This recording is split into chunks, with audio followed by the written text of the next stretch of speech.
And LeBaron Philon will take questions for the student athletes. Raise your hand. Go ahead, Jeff.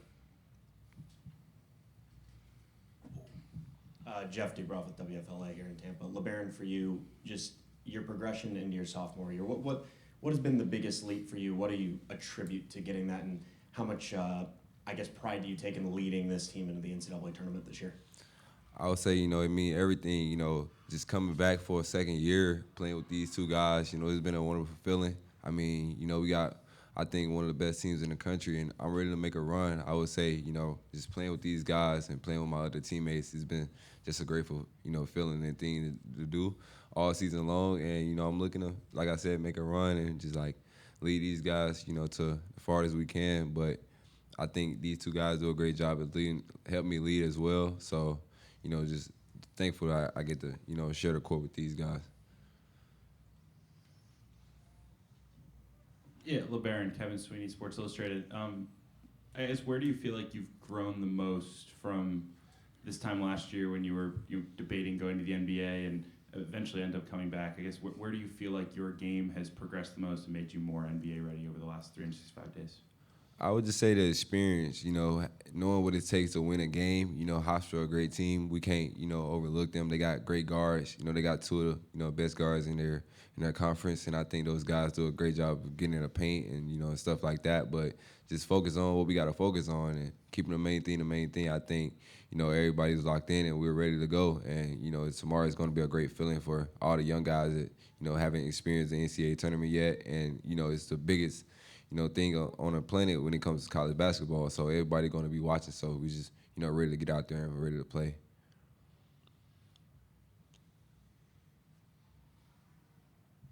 I guess for any of the three of you guys up there, what did you take away from the SEC tournament and kind of the lessons that you learned and as you get into these first and second round games here? Let's go left to right. Go ahead, Latrell. I would probably say just our readiness to start the games. We've been talking about that for a little minute, but, with a sense of urgency that we play with, and if we play with it, we're one of the best teams in the country. If we don't bring it every night, then you can have a toss-up with us and we can lose games like that. But if we come out with a sense of urgency and play to our strengths and play defense and actually guard and communicate and actually move the ball, then I feel like we can play with anybody, and just a sense of urgency to start the game, because when we do that, we always have a great success at the end. Yeah, to kind of piggyback off that, I would agree with Trelly on what he said, just our sense of urgency to be ready to go from the start. I think we struggled with in that game. I don't think we really got going until about 12 or so minutes left when we were down 13, and by that time, it's hard to make a run like that. But I think we had a great week of practice. Our practice days this week, we got after it. We played really hard, and I just think our preparation going into it, just being the most prepared team and being ready to go out there and play. So, LeBaron, go ahead. You want to answer that one too? I would reflect on that, Ole Miss game in the tournament. It was a great feeling just to be able to play in that game, have a great enough seeding, to where we got the buys and stuff like that. But I would say, just to pick up what Houston said, I think we wasn't, ready. But, like he said, we had a great week of practice. We went at each other. Coach Oats, designed the practices to be a little more player versus player. And, we just got after it. And I think, once you do that late in the season, it's really just like iron sharpen iron time. And everybody's getting ready to put on their best performances. So, we just ready to see what our guys, have, left in the tank to just pour it all in for this last run. So that's a great thing to see. Brian Passing, Crimson Tide Sports Network. This is for Houston and Latrell. Both of you guys didn't play in the NCAA tournament last year because of injury. This is it for both of you guys from an eligibility standpoint. You're both seniors. What are your emotions like because of what you dealt with last year, this being it, going into the NCAA tournament? I'm pretty excited about it. I know that I didn't get to play last year, but I actually got to play in the year before. And to experience what I did in that year, to make a Final Four run, obviously I don't want to not stop there. I want to go there and actually win the whole thing. So it's just a surreal moment. It's a blessing to be able to play again and just be out here with my brothers, like Barron said. We go to war every day, and to obviously reap our rewards and reap our harvest from what we've done in this whole season is going to be really fun to actually see it play out in this March Madness run. So, yeah. Yeah, I'm incredibly grateful. I think, obviously all three of us, you dream of this as a kid. Like, I remember watching March Madness, like, growing up, and, the Luther Vandross, like, the song, all of it. Like, it's an incredible experience. Last year was a ton of fun, but this year, like, obviously, I'll be playing it at Trelly. We'll both be playing in it, and I don't know, man, I'm just grateful. Like, we have a verse, Galatians 6:9, therefore do not grow weary in doing good, for at the proper time you reap a harvest if you don't give up. And that's kind of been our mantra this whole year. This team's handled, like, a lot of adversity with injuries. I mean, we've had 13 different starting lineups throughout the year, so I think we're well equipped to make a run here, and I'm just incredibly grateful and incredibly excited to go out there and play. Like, you dream of it as a kid, like, and it's kind of surreal to be in this position. To you, LeBaron. Like they said, just dreaming as a kid, you watch all the games and you see all the stuff that's happening, all the crazy buzzer beaters. Like, March is not, it's just different when it comes to basketball. And, just to be able to put on that crimson jersey is just like, it means everything to me to, wear the A on my, chest every day, every game. So just, taking that as a surreal feeling and just, like, taking it in as a real moment, like, it means everything.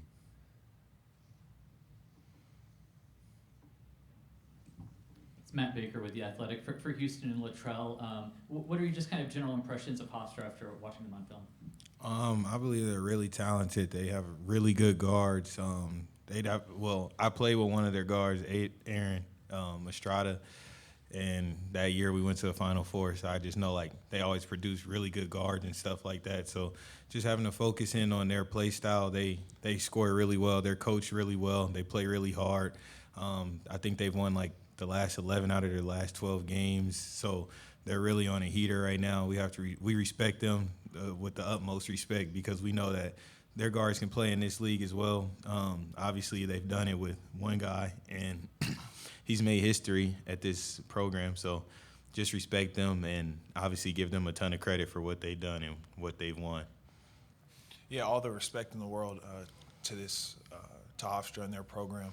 Like Trell said, they've won 11 of their last 12. Their guards are really dynamic, and they have guys that kind of fill in those spots really well around them. They're really well equipped. I think, it's just an incredible experience. Obviously, I think we have really good guards as well, and we're excited to go out there and compete with them.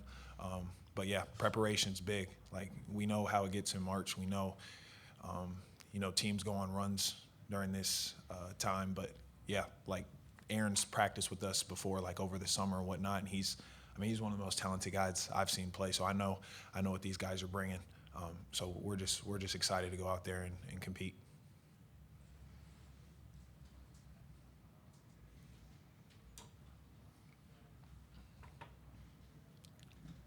Hi, Rick Stroud with the Tampa Bay Times. You mentioned you've overcome adversity throughout this season, whether Aiden's here or not. Having to pick up the slack for a good score like that. What's your approach to being down a man? I would say, we have to get guys to step up. Guys got to be aggressive, and we just got to, play like we shot out of a cannon. I mean, we've been practicing really, hard, getting up and down a little bit, but, we're going to have our legs, and we're going to be ready.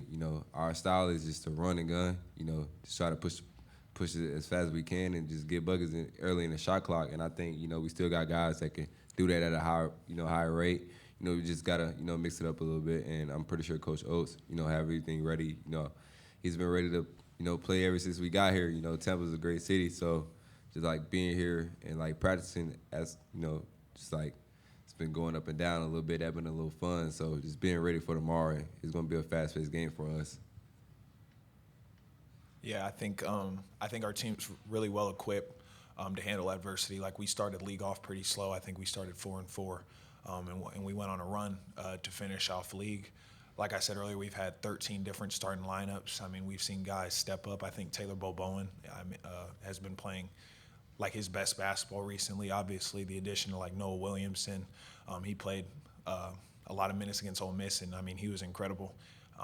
So I think we have multiple guys equipped to step up. Jaleel Bethea, you know, he's special. Like the way he's kind of handled adversity throughout this year. He was hurt to start the year for like the first pretty much half of the year. He was out with injury, and you know, his approach in practice every day, like he's gotten a whole lot better, and he makes us better. And I think a guy like that is primed for a huge March Madness run as well.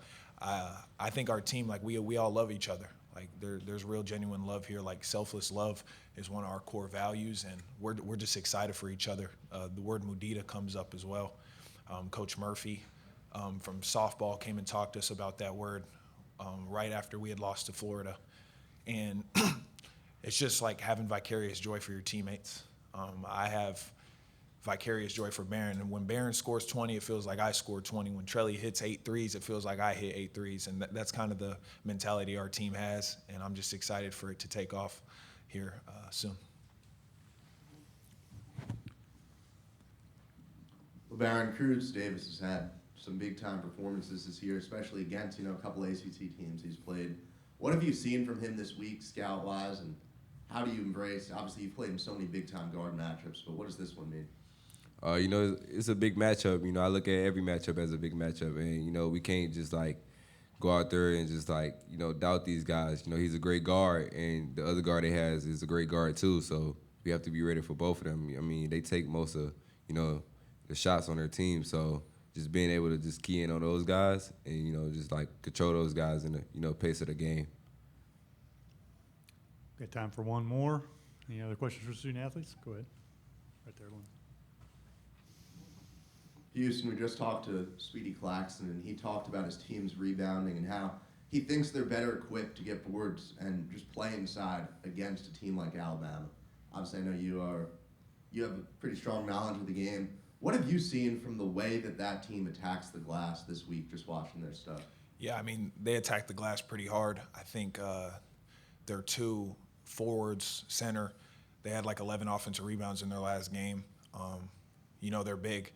They're well equipped to do that. I think we've prepared really well this week. I think our mindset is, you know, for Trell and I, it could be like our last time playing basketball in college, and you know, we just want to give everything we have. We want to empty the tank, and I mean, I think we've seen here late, like guys step up. Like Taylor Bobon has really stepped up. You should see the way he practices. Noah Williamson has really stepped up. You should see the way he practices.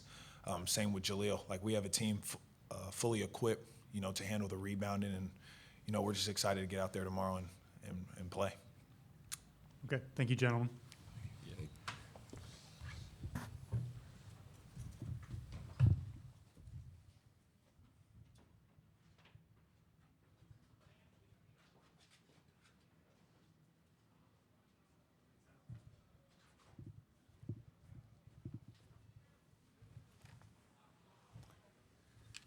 All right, we have Alabama head coach Nate Oats.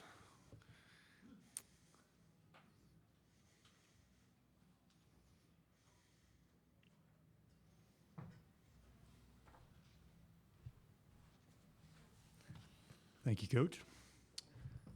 And we'll take questions. Nate, obviously you addressed the Aiden situation on the radio, but if he goes back next week and gets his student conduct appeal won, is there a chance we see him later in the tournament? You know what? I'm not sure where that's all going to go, and we'll kind of address things as they come up. But for right now, the team's just preparing to play with who's at practice, and he's obviously not there. So we'll prepare to play without him and address that matter if it comes up. Chase Goodrow with the Tuscaloosa News. You kind of dovetailed into my question. How has practice gone without Aiden? Can you just discuss some of the adjustments you've had to make or how they've looked? Yeah, I'll say this. As good as Aiden is for us, and he's been great for us. You know, he's shot the ball well and done a lot of things. We were best equipped to lose somebody in the backcourt more than anywhere else with this team. So, again, you've got Reitzel, who's playing the best basketball of his career. He was SEC Player of the Week, I think, second to last week of the season. Philon's obviously good and getting as healthy as he can be. Houston Millett's playing well. Amari Allen's playing well. And like Houston was just talking about, I think Taylor and Noah are playing as good as they've played all year. So now you've got a little bit more where you don't have to play Amari down in the front court. You can play Amari exclusively in the back court.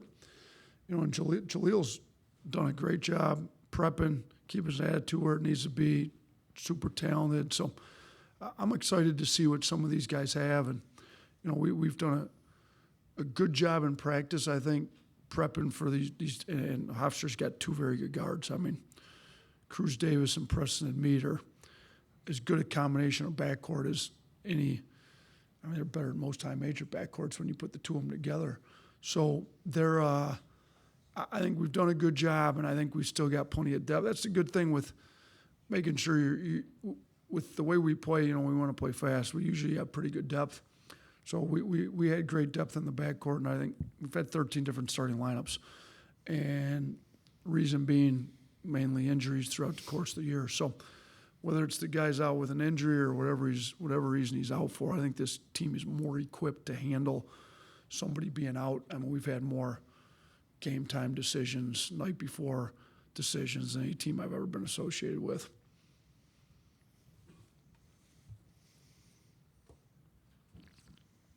Speedy Claxton just sat up there 30 minutes ago and talked about how he thinks his bigs and their offensive rebounding almost translates better against a high major opponent. You look at this Hofstra team, the success they've had inside, the success they've had attacking the glass. What's your evaluation of that been, and what do you guys do to try to limit it? Yeah, no, they're good. I mean, they've got real size. Sunday is big, shot blocker, rim protector, rebounder. He gives it, you know, and I've been at that level. You know, I was at Buffalo for 6 years, 4 as a head coach, and having legitimate size inside's something that maybe you don't always have at that level. They have it, you know. But Sunday, and then I don't want to pronounce his name wrong. Number 6, Victory Anyatu. Thank you. It's between Sunday and Anyatu, they had 11 boards just between the two of them in their last game they played. So our guys are fully aware. We have had an issue rebounding the ball too many times this year.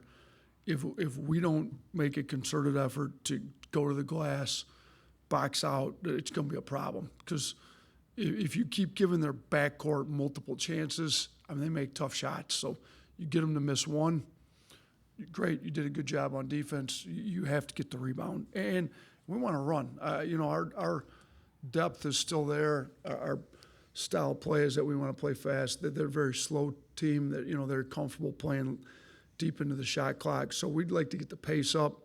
It's hard to get the pace up and run if you don't defensive rebound the basketball. So we really got to make sure we're focused on rebounding the ball. Hey, Nate, Matt Baker with The Athletic. You touched on Hofstra's guards a minute ago. Could you elaborate, please? What makes them so effective? You know, so Cruz is a lefty, and now they can both go either way, but Cruz is a lefty and Mead's a righty. You know, I don't know which one you call it one, which one you call it two, but they both can handle it, shoot it, pass it. I mean, I saw a stat in Mead. I mean, he's come on really strong here at the end of the year. He's been good for him all year, but you know, they had stat like, I mean, he's first player in the last 25 years in CAA to do whatever he'd done. Like they can both shoot it, drive it in the paint, and pass it. So if you want to, you know, kind of double one, trap one, blitz one, well, you're leaving the other one playing off a closeout in a rotation. So, you know, if a team has one guard that's great and elite and everybody else plays off him, it's a lot easier to trap in ball screens, double him. Okay, so all of a sudden you want to trap Cruz. Now you're pulling in at Mead's man to help on the roll. Not so sure how smart that is, because now all of a sudden you got to play him on a long closeout, and him attacking a long closeout's an issue. So the fact that they have two of them together makes them both better. The fact that they're both, I mean, Aaron Estrada led our team to a Final Four. He was Player of the Year in that conference for Hofstra, and Cruz's numbers are better than what Estrada's numbers were there. So to think that, I'm not saying he's better, I'll let Speedy would be a lot better answer for who was a better player. I'm sure they're different, but they're both lefties, and I had to I was fortunate enough to coach Estrada here for a year, and we went to the Final Four that year. But if you just look at the numbers, Cruz has had a better year. And, man, Estrada played really well at this high major level for the year he's with us. So their guards are good, but we've been to – this is our 6th NCAA tournament in a row. You don't make the NCAA tournament and play a bad team.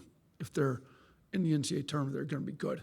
That's why there's not that many teams in the tournament. So they're very good, and we're fully aware of how good their backcourt is, and we're going to have to do a great job one-on-one defense. Our help's going to have to be good, and we're going to have different packages to guard them, because I don't think you can just do one thing against these great guards the entire game.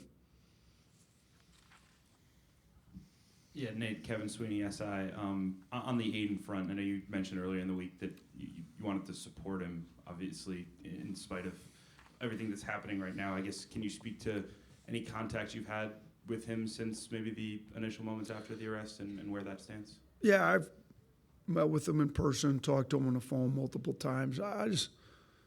Look, I'm an adult. I've made mistakes.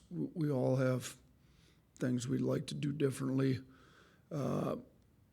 Now is not the time to ignore a kid that you've built a real relationship with.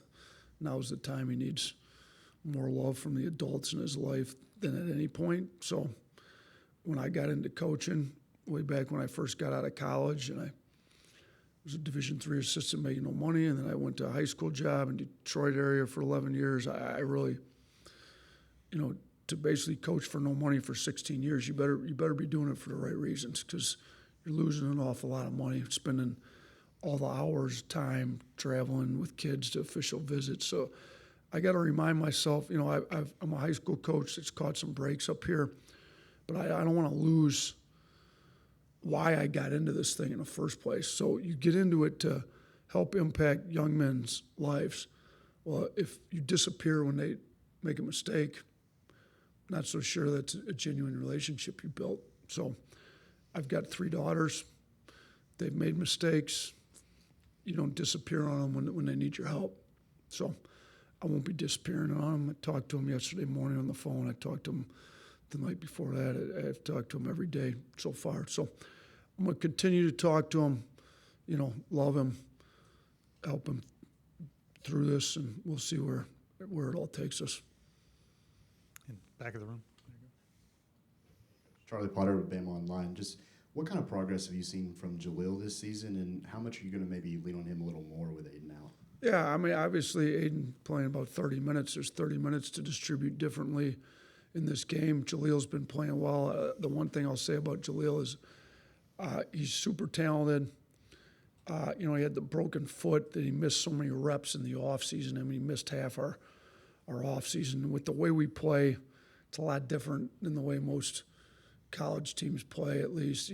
There's a lot to be learned in the offseason with playing fast, making the right reads in the paint reads, at the rim reads, pick and roll reads, closeout reads, all of it that he missed, and he was frustrated as a talented kid like him would naturally be, that he wasn't able to contribute as much as everybody would have liked for him to initially. But I think he's done an unbelievable job keeping his attitude right where it needs to be.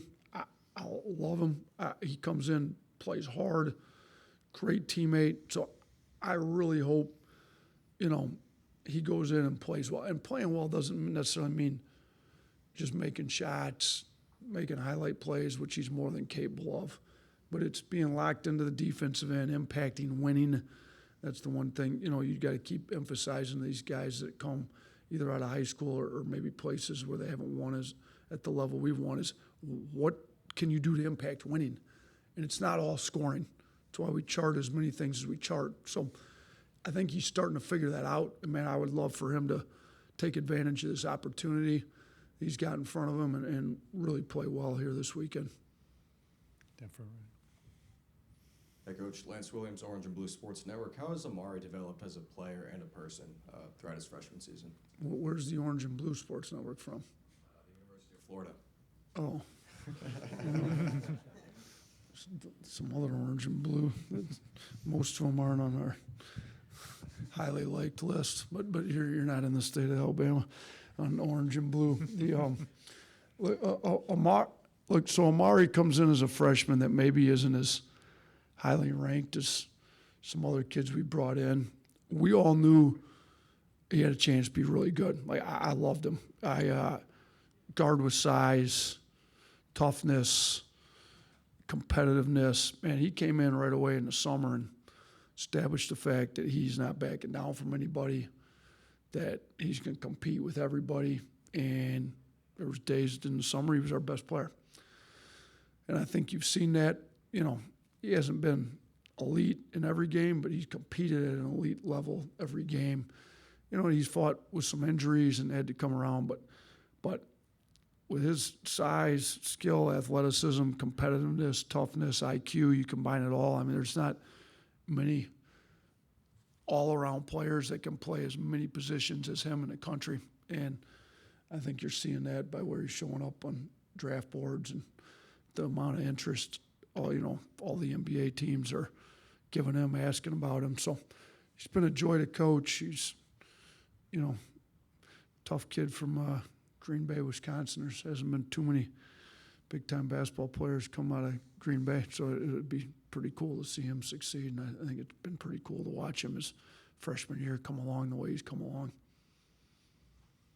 What's the biggest difference stylistically in the offense, pace-wise, without Aiden? And then have you noticed any difference in the way LeBaron attacks and plays basketball without Aiden on the court? Aiden didn't miss too many games, so go back to when he missed, and it wasn't many. We're not really going to change the way we play.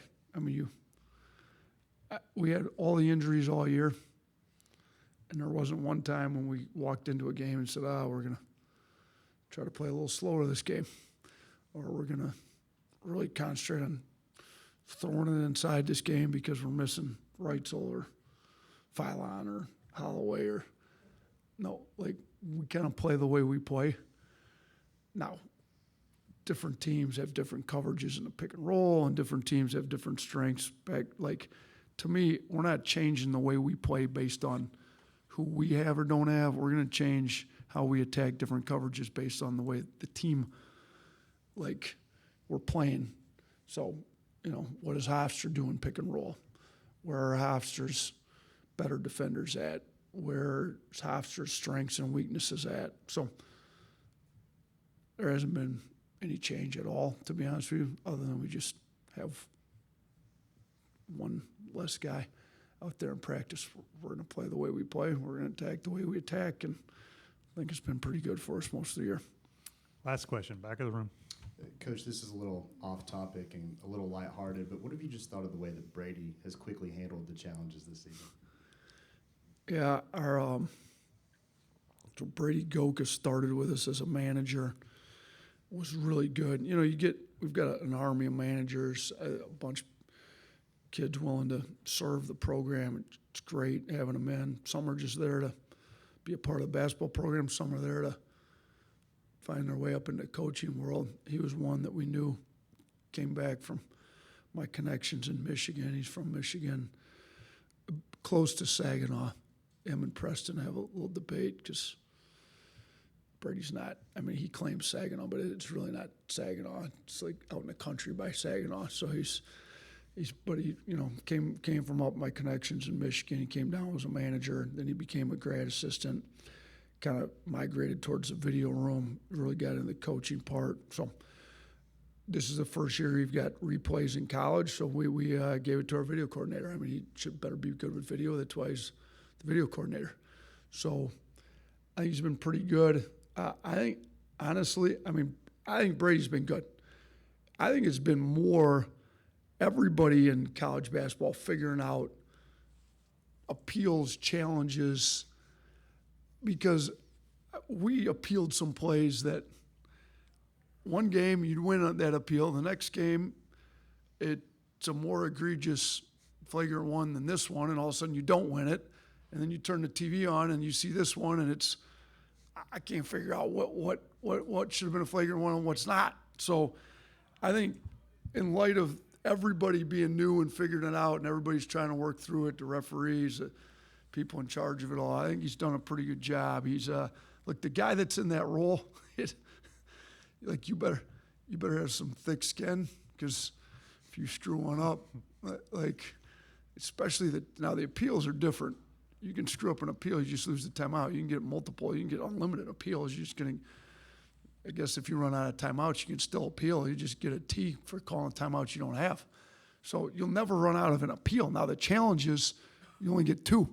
So if you screw up a challenge play, and like, again, the referees are figuring out the rules too, because we challenged at Auburn, lost our challenge for the rest of the game. They called a goaltend against us that was incorrectly called in the last 2 minutes, and I need to be better aware of the rules, as do the referees, but the refs are supposed to go review that in the last 2 minutes, and I was about ready to kill Brady because we didn't have our challenge left, and I couldn't review it, but it actually was supposed to be the referees that review it in the last 2 minutes. So, look, Brady's been great with it. He's quick. He's smart. He gets a little help from Adam Bowman over there. Brian Adams, our one assistant, that runs the defense, sent out we've got a coaches and GA's kind of group chatty.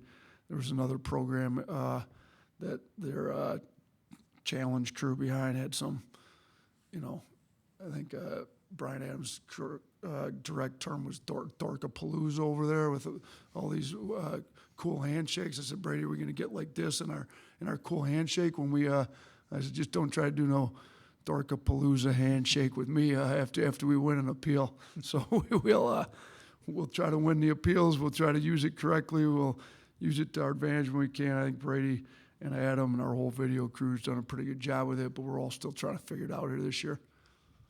Thank you, Coach. Appreciate it. Appreciate you guys. Iowa student athletes will be up next at 1:20.